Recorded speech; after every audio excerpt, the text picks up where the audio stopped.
இன்னைக்கு கருப்பு கொடி வீடு பூரா கட்டுறாங்க. நான் வந்தேன் கோவையில், எங்கேயுமே கருப்பு கொடி இல்லை. எங்கேயும் நான் பார்த்துக்கிட்டே வந்தேன். எங்காச்சும் இங்கே கோவை மக்கள் உஷாரான மக்கள், விழிப்புணர்வு மக்கள். திரு ஸ்டாலின் அவர்களே, நான் கேட்குற கேள்விக்கு பதில் சொல்ல முடியல. நடைபெறுகின்ற சட்டமன்ற தேர்தலில் தோல்வி பயம் வந்துட்டுது, தோல்வி ஜுரம் வந்துட்டுது. அதனால பாராளுமன்ற தொகுதி வரமுறை தமிழ்நாட்டுக்கு பாதிப்புன்னு திரு ஸ்டாலின் அவர்களே ஏற்கனவே உள்துறை அமைச்சர் சென்னைக்கு வந்த பொழுது, தமிழ்நாட்டுக்கு வந்தபோது, தமிழ்நாடு எந்த விதத்திலும் பாதிக்காது, பாராளுமன்ற தொகுதி வரமுறை தமிழகத்தில் எந்த விதத்திலும் பாதிக்காது தெளிவா சொல்லிட்டாங்க. இப்ப எதுக்கு கருப்புடி போராட்டம் தெரியுங்களா? நல்லா புரிஞ்சுங்க. சாதாரண ஆள் இல்லை இருக்கிற முதலமைச்சர். இவருக்கு தெரியும் எப்படி இந்த பாராளுமன்ற வரமுறை செயல்படுத்தப்படும் முன்கூட்டியே தெரியும். ஏன்னா அங்கங்க கருப்பு கொடி காட்டினா இப்போ இவர் நினைக்கிற மாதிரி அறிவிச்சுட்டா, பாத்தியா நான் போராட்டம் பண்ணேன், மத்திய அரசு பணிஞ்சு போச்சு என்ன சொல்லுவாரு?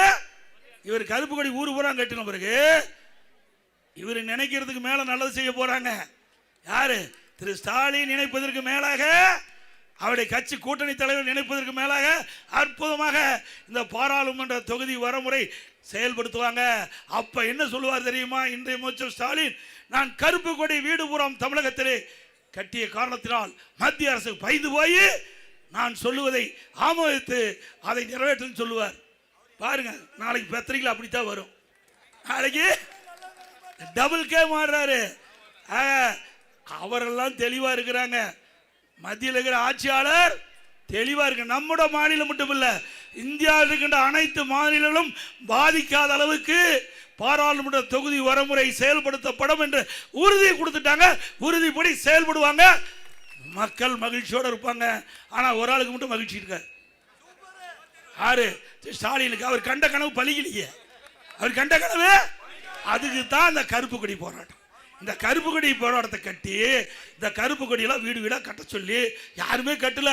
அது வேற விஷயம். அவங்களுக்கு எல்லாம் மக்களுக்கு தெரியும். ஸ்டாலின் கூட மக்களுக்கு நன்றாக தெரியும். அதனால ஸ்டாலின் அவர் இப்படி கோரிக்கைலாம் நான் வச்சேன், இந்த கோரிக்கை நிறைவேற்றலைன்னா தமிழ்நாடு பதறும். தமிழ்நாடு பழைய முறை சந்திக்கினாரு. எங்க போய் சந்திக்கும்? திமுக ஆட்சி இருக்க வரைக்கும், அப்பா முதலமைச்சர் வரைக்கும் மதுரை மண்ணில் காலை வைக்கல. அண்ணா திமுக ஆட்சி வருது, மதுரைக்கே வந்தாரு. இவருடைய வீராவது வீரெல்லாம் நம்ம பார்த்துட்டோம். ஆனா ஒன்று மட்டும் தெளிவாக சொல்றது, திரு ஸ்டாலின் அவர்களே, திரு ஸ்டாலின் தலைமையில் இருக்கின்ற கூட்டணி கட்சி தலைவர்களே, நீங்க சொல்வதெல்லாம் தவறாக இருக்கும். ஆனால் மத்திய அரசு ஏற்கனவே உறுதிமொழி கொடுக்கப்பட்டு விட்டது.